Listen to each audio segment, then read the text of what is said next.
No hay nada seguro. Advierten que desconocer a la Corte Internacional de Justicia no otorga libertades sobre el Esequibo. Venezuela denuncia que Guyana viola derechos internacionales. Más mafias. En la frontera colombo-venezolana también se trafica con el gas doméstico. En rojo. Las cifras negativas marcan el cierre económico del 2023 en el país. Dolorosa pérdida. Otro incendio acaba con la vida de 2 niños venezolanos en Chile. Insólito. Redes sociales de migrantes venezolanos desaparecidos en San Andrés están activas. Buenas noches, bienvenidos a Noticias en Vivo por Impacto Venezuela de este 15 de noviembre de 2023. Les saluda Silvimar Campos y de inmediato pasamos con las informaciones. Pese a que el gobierno de Nicolás Maduro dice desconocer la jurisprudencia de la Corte Internacional de Justicia ante la disputa territorial del Esequibo, la comparecencia diplomática ante dicha instancia pudiera tener en un callejón sin salida a las pretensiones del oficialismo, que no podrá obviar un eventual fallo a favor de Guyana. Sin embargo, en esta segunda audiencia por la disputa del Esequibo, la vicepresidenta Delcy Rodríguez indicó que seguirán con la defensa de este territorio y afianzando el referéndum del próximo 3 de diciembre. Todos los detalles de la mano de nuestros compañeros Joan Álvarez, Génesis Pérez y Jesús Albino. Adelante. Si bien el gobierno de Nicolás Maduro parece estar claro en su objetivo, la forma en que lo está haciendo supone ciertos riesgos, principalmente al tratarse de una instancia judicial donde pudiera incluso salir derrotado. El tema de ir a la Corte es que renuncias a tu política exterior histórica, que es no reconocer a la Corte porque tú crees que tú tienes mayor poder de negociación y tú puedes matarlo en una negociación. Si tú renuncias a esa posición, te sometes a la Corte y ahí es un callejón sin salida. Salgan gatos, salgan ranas, ahí te va a dirimir el conflicto y puedes perder. La posición del gobierno puede tornarse ambigua y complicar aún más el escenario, puesto que un desconocimiento del fallo que resulte de la Corte, más las acciones territoriales que supongan una ocupación del espacio en disputa, pudiera generar un conflicto armado con Guyana que también parece decidido a defender su soberanía. Los hechos te han llevado a que tácitamente ya estés en la Corte. Aunque no la reconozcas, lo que está avanzando en la Corte no puedes obviarlo. Ese es el gran dilema. Yo debatía la pregunta 3, que es ¿reconoces o no reconoces la Corte? Yo creo que al final es inoficiosa porque tú puedes mantener tu política, pero tú no puedes no prepararte en una defensa. Más allá de una cohesión interna que pueda lograr el chavismo a través de los comicios del próximo 3 de diciembre, la consulta no es vinculante, y más cuando se trata de un espacio ocupado y civilizado por Guyana desde hace años. El gran reto es que es la primera controversia que implica el 70% de la integridad de un país. Tú no estás reclamando poca cosa, tú le estás quitando el 70% a ellos. Concluida esta audiencia de 2 días en la Corte Internacional de Justicia, el escenario más probable, según los expertos, es que sea negada la solicitud de Guyana para una suspensión del referéndum convocado por el gobierno de Nicolás Maduro, o al menos que sean eliminadas las preguntas 1, 3 y 5. Sin embargo, la Corte Internacional de Justicia seguramente solicitará a ambos países que se abstengan de realizar acciones que pueda complicar una decisión final. Desde Caracas, Joan Álvarez, Somos Impacto Venezuela. Insistente y persistente se mantiene el Ejecutivo venezolano ante Guyana por la defensa del territorio de Esequibo, asegurando que este país sobrepasó los límites racionales al otorgar permisos a empresas extranjeras para hacer uso de los recursos de la zona, aunque el territorio no esté delimitado. Junto a la delegación de la Comisión Presidencial en Defensa del Esequibo, la vicepresidenta Delcy Rodríguez acudió en una segunda audiencia a la sede de la Corte Internacional de Justicia en La Haya, con el fin de mantener la idea del referendo consultivo, luego de que Guyana pidiera suspender la consulta y eliminar 3 de las 5 preguntas. Venezuela, con base en la Carta de las Naciones Unidas y el estatuto de esta Corte, reafirma su categórico rechazo a la temeraria acción injerencista de Guyana en asuntos internos. Nada impedirá la celebración del referéndum previsto para el 3 de diciembre. El gobierno en cabeza de Nicolás Maduro incita a los venezolanos a participar y votar 5 veces sí en el referéndum del próximo 3 de diciembre, sobre todo en aquella que propone la creación de un Estado en este territorio y darles la nacionalidad a sus habitantes, una iniciativa que el gobierno de Guyana calificó como expansionismo. La vicepresidenta sostuvo que no están de acuerdo con el manejo que ha tenido la Corte hasta ahora, puesto que según sus apreciaciones se han mostrado a favor de Guyana y estas acciones violan el derecho internacional. Se espera que luego de llevar a cabo estas audiencias, la Corte Internacional de Justicia presente el fallo lo más pronto posible, al tiempo que Venezuela se apoya en el Acuerdo de Ginebra para llevar a cabo la consulta y defender el territorio. Fue realizado en Anzoátegui un encuentro de partidos políticos por la Unión en Defensa de la Guyana Esequiba. Las organizaciones coinciden en la importancia de lograr una solución diplomática a la reclamación de Venezuela sobre su territorio. El encuentro se realizó como parte de las acciones que se adelantan para sumar y ratificar voluntades de cara al referéndum consultivo del próximo 3 de diciembre en defensa de la Guyana Esequiba. Encuentro extraordinario donde se ha puesto de manifiesto el sentimiento patrio, el compromiso con el país, con los derechos a nuestro territorio Esequibo por encima de cualquier tipo de diferencia partidista o ideológica.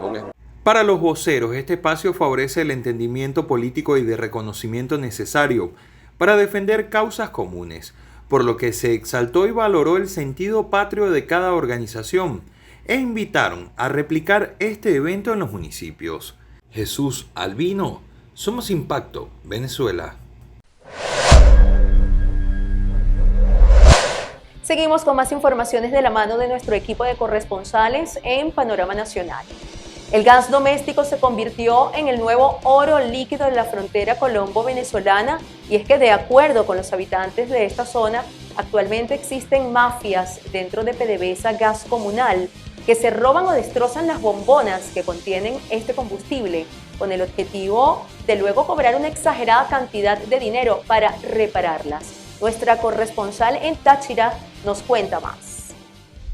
Líderes sociales del estado Táchira denuncian mafias dentro de PDVSA Gas Comunal que roban y destrozan bombonas para luego cobrar mínimo $50 por reparación. El gas licuado de petróleo se ha convertido en el nuevo oro líquido de la frontera, pues adquirirlo es inalcanzable para quien devenga un sueldo mínimo. Para la dirigente tachirense y luchadora social Karin Vera, en PDVSA Gas Táchira se pagan y se dan los vueltos. Denunció un negocio redondo de los trabajadores de la empresa nacional. Los regresan deteriorados, pero es que tenemos que verlo sencillamente con pasar al lado de un camión distribuidor de esos cilindros que contienen gas doméstico. Vemos cómo las bombonas brincan y saltan de un lado para otro, y la respuesta es: si se dañó tiene que pagar, y el costo es en un promedio de 160.000 pesos mensuales. 160.000 pesos mínimo es lo que le han cobrado a varios usuarios. Vera señaló que a varios sectores del área metropolitana del Táchira les han desaparecido las bombonas sin más ni más. Solicitan el gas, lo pagan por encima del precio, duran 5 meses, 6 meses, 10 meses, y aparte de eso reciben un cilindro dañado, muchas veces con mucho menos gas del que debe contener, y adicional deben pagar un costo de 160.000 pesos porque el cilindro viene en mal estado de funcionamiento, y eso representa un peligro para cualquier hogar tachirense. Señaló que la crisis por desabastecimiento no solo de gas doméstico, de combustible, de agua potable y energía eléctrica, mantiene en total emergencia a los habitantes de la zona fronteriza. En Táchira, Marina Eglot, Somos Impacto, Venezuela. Representantes del gremio productivo del occidente del país manifestaron que el año 2023 no tendrá un buen cierre debido a que no se cumplieron las expectativas en cuanto a inventarios de cara a las fechas navideñas. El presidente de Fedecámaras en el estado Lara, José Manuel Alejo, manifestó que la crisis económica que ha enfrentado el país conllevó a que durante el cierre del 2022 muchos comerciantes no tuvieran un cierre con buenos resultados. El mismo escenario se repite para el año en curso, ya que la mayoría de los sectores productivos no adquirieron mayores productos para la época navideña por temor a pérdidas. A nivel de inventarios, la gente se llenó de inventarios y las ventas en diciembre pasado no estuvieron tan buenas, y de ahí ves que tengas menos acceso o menos llegada de mercancía, pero ya la gente tiene inventarios que no ha podido mover, no ha podido liquidar. Si te fijas, los precios hasta de alimentos fueron cayendo a lo largo del año. Entonces digamos que tenemos unos comerciantes con una situación bastante difícil, bastante comprometida, sobre todo a nivel de flujo de caja, porque sí. Además, el representante del sector productivo en el país criticó que durante el año 2023 no se retomó la atención a los empresarios en Venezuela con lo que es el financiamiento para distintos proyectos por parte de la banca pública. Las firmas especializadas hablan de que si se liberara el encaje a márgenes razonables, estaríamos cerca de unos 2.600 millones de dólares en cartera de crédito y que el requerimiento del país pasa a los 5 y casi cercano a los 6.000 millones de dólares, que sigue siendo un margen relativamente pequeño, pero significativo para el tamaño de nuestra economía. Por último, el representante del gremio empresarial en Venezuela manifestó que esperan cómo se llevará a cabo la ley de armonización tributaria. Recordó que en algunas regiones el sector que representa se ha visto afectado por el alza de los tributos, que en ocasiones ha conllevado al cierre de empresas y algunos establecimientos. Para Impacto Venezuela, Ramón Vélez.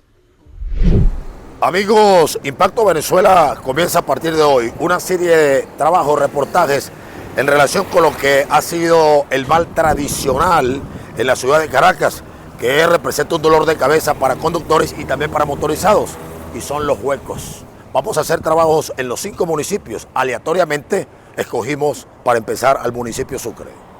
En vías tan importantes como la avenida principal de los Ruices, la Francisco de Miranda y la Rómulo Gallegos, sobran los huecos. La negligencia de los gobernantes.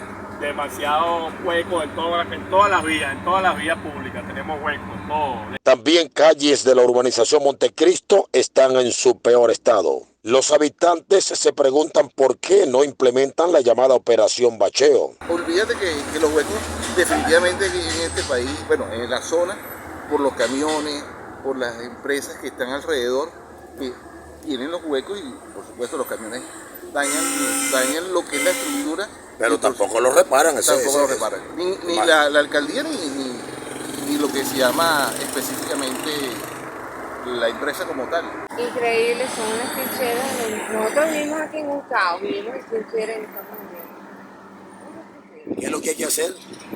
Trabajar. Durante nuestro recorrido también apreciamos una importante cantidad de alcantarillas y brocales en muy mal estado. Nuestra próxima denuncia y también nuestro próximo diagnóstico, lógicamente lo haremos en otras calles y avenidas de otro municipio de la Gran Caracas. Así que estén muy pendientes. En Caracas, Santiago Gutiérrez, somos Impacto Venezuela. Ahora continuamos con las noticias de carácter internacional que destacan algunos portales en la web.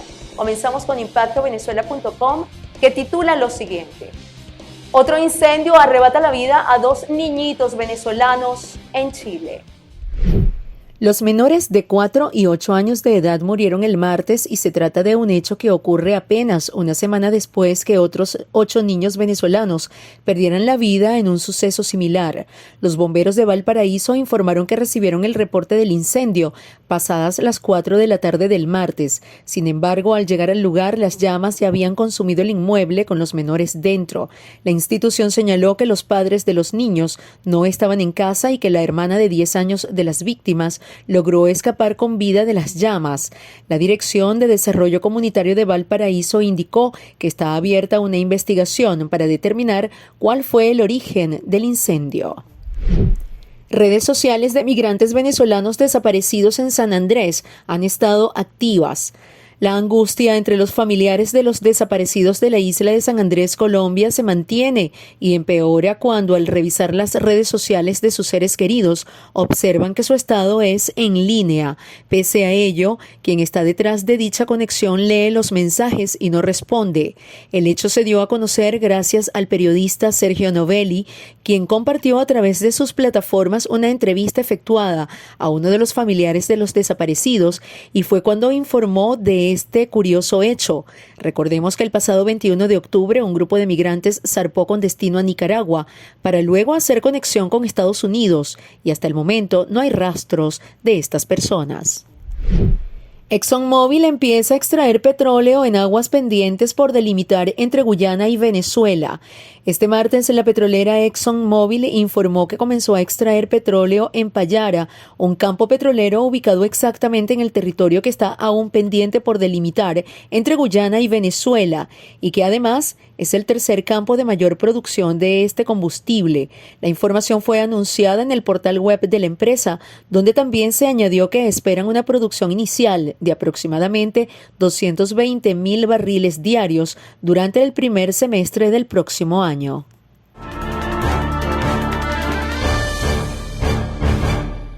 En Colombia, las disputas por las economías ilícitas han generado una batalla campal donde incluso el Tren de Aragua, quien ha expandido sus tentáculos desde Venezuela, lucha por controlar algunas zonas, enfrentándose hasta con el ELN y el Clan del Golfo. Héctor Andrés Macías, experto en seguridad, nos acompaña para analizar la gravedad de este tema. Doctor, bienvenido a las pantallas de Impacto Venezuela y muchísimas gracias por acompañarnos. El Tren de Aragua, nacido en Venezuela, toma cada vez más fama acá en Colombia, disputándose las economías ilícitas con grandes grupos como el ELN o el Clan del Golfo.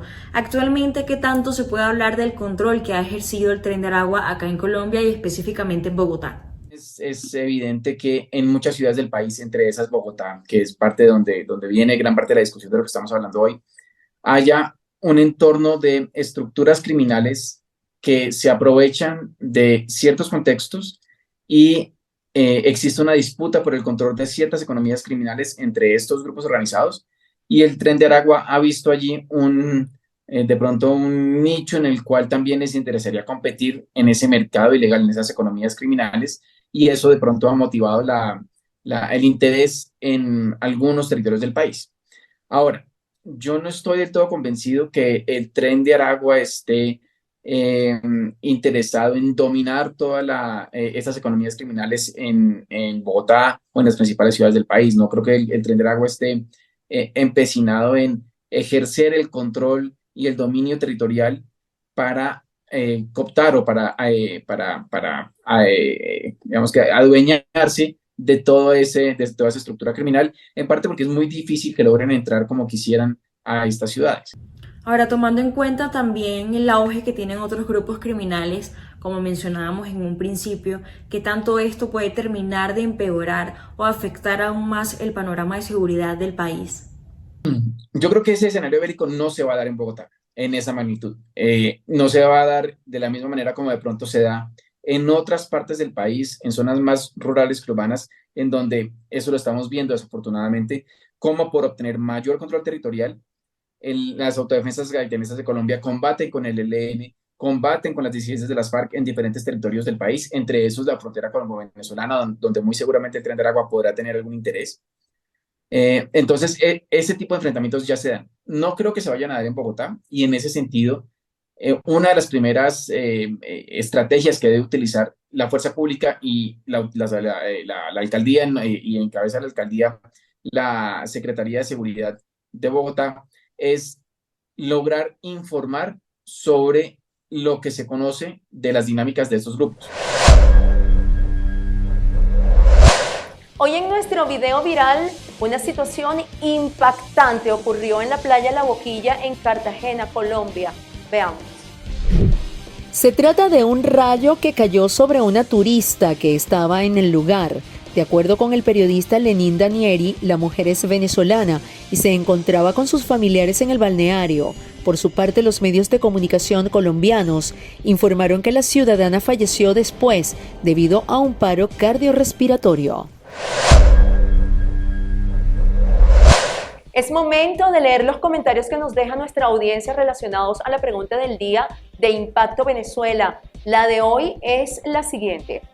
El gobierno de Guyana ha dado luz verde para la perforación de sus aguas a 8 empresas petroleras de capital extranjero.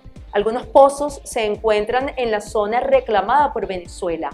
¿Crees que Guyana incumple los pasos diplomáticos en la disputa por el Esequibo? En el Instagram @ImpactoBE, Jorge Barrera nos comenta: Creo que no se debería violar ninguna soberanía, y menos sin saber para dónde van los recursos del Esequibo. Mientras tanto, María García opina que, claro que sí, y están violando la soberanía porque todavía no se ha definido de quién es el territorio y ya están haciendo uso de los recursos. Nos vamos a nuestro canal de YouTube, donde Cristian Sequera nos dice: sí los incumple desde hace años, el petróleo que están sacando nos pertenece. La soberanía no se discute, los que están fallando son el gobierno de Guyana. Por su parte, Lincoln González responde: claro que incumple con el Tratado de la Zona en reclamación, porque todos sabemos que ese territorio es nuestro. Si explora o saca petróleo, está fallando. Por último, Alvis Castillo nos comenta: sí los incumple, esta zona está en reclamación. Ninguno de los países debería tocar los recursos hasta tanto haya una solución. Muchas gracias a todos por participar en nuestra pregunta del día. ¿Qué hay detrás de la defensa del Esequibo? Esta es la incógnita que deja el ilustrador Marvin Figueroa en nuestra caricatura del día. El país sigue sin desprenderse de la crisis y los problemas sociales aumentan, mientras el Ejecutivo venezolano enfoca toda su energía en el debate por el Esequibo. Si bien sabemos que este territorio pertenece a Venezuela y hay que defenderlo, muchos ciudadanos piensan que se trata de una estrategia para desviar la atención de otros problemas que también necesitan ser resueltos.